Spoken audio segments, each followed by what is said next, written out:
খাগড়াছড়িতে police lines high স্কুলের বার্ষিক ক্রীড়া ও সাংস্কৃতিক প্রতিযোগিতার পুরস্কার বিতরণ অনুষ্ঠান অনুষ্ঠিত হয়েছে।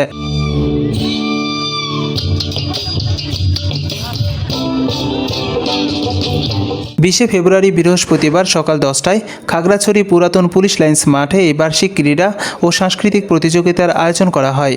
অনুষ্ঠানের শুরুতে বক্তব্য রাখেন খাগড়াছড়ি পুলিশ লাইন্স হাই স্কুলের প্রধান শিক্ষক উত্তম কুমার নাথ। অনুষ্ঠানে খাগড়াছড়ি জেলা পুলিশ সুপার আরেফিন জুয়েলের সভাপতিত্বে প্রধান অতিথি হিসেবে উপস্থিত ছিলেন খাগড়াছড়ি জেলা প্রশাসক ABM ইফতেখার ইসলাম খন্দকার। তিনি বলেন, আমাদের বাচ্চাদের জন্য আজকে যে সময়টি রয়েছে সেটি আমি আসার পরে যে অনুষ্ঠানগুলো হলো সেই অনুষ্ঠানগুলো কিন্তু আর ফিরে আসবে না। কিন্তু সেই অনুষ্ঠান থেকে আমরা যে শিক্ষাগুলো নিলাম, এখানে যে আমরা সম্মানিত বক্তাদের বক্তব্য শুনলাম, সেখান থেকে আমরা যে শিক্ষাগুলো নিলাম সেটি আমাদেরকে অন্তরে ধারণ করতে হবে, লালন করতে হবে এবং আমাদেরকে সৎ পথে চলতে হবে এবং যেখানে মিথ্যার কোনো আশ্রয় থাকবে না এবং যেখানে দেশপ্রেম থাকবে।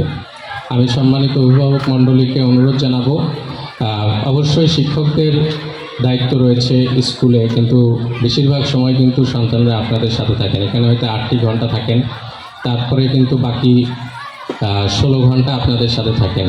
সেজন্য সম্মানিত অভিভাবক বৃন্দ, আপনাদের দায়িত্ব রয়েছে আপনার সন্তানকে দেখে রাখার, পাশাপাশি সে কোথায় যাচ্ছে তাকে সবসময় ট্র্যাকিংয়ের মধ্যে রাখা। একটি সময় পর্যন্ত তাদেরকে অবশ্যই আপনাদের ট্র্যাকিংয়ের মধ্যে রাখতে হবে। এ সময় পুলিশ লাইন্স স্কুলের কমলমতি শিক্ষার্থীরা দৃষ্টিনন্দন ঐতিহ্যবাহী নাচ, কবিতা আবৃত্তি, যেমন খুশি তেমন সাজ পরিবেশন করেন। অতঃপর স্কুলের শিক্ষার্থীরা বিভিন্ন প্রতিযোগিতামূলক খেলার বিজয়ীদের মাঝে অত্র অনুষ্ঠানের অতিথিবৃন্দ পুরস্কার তুলে দেন।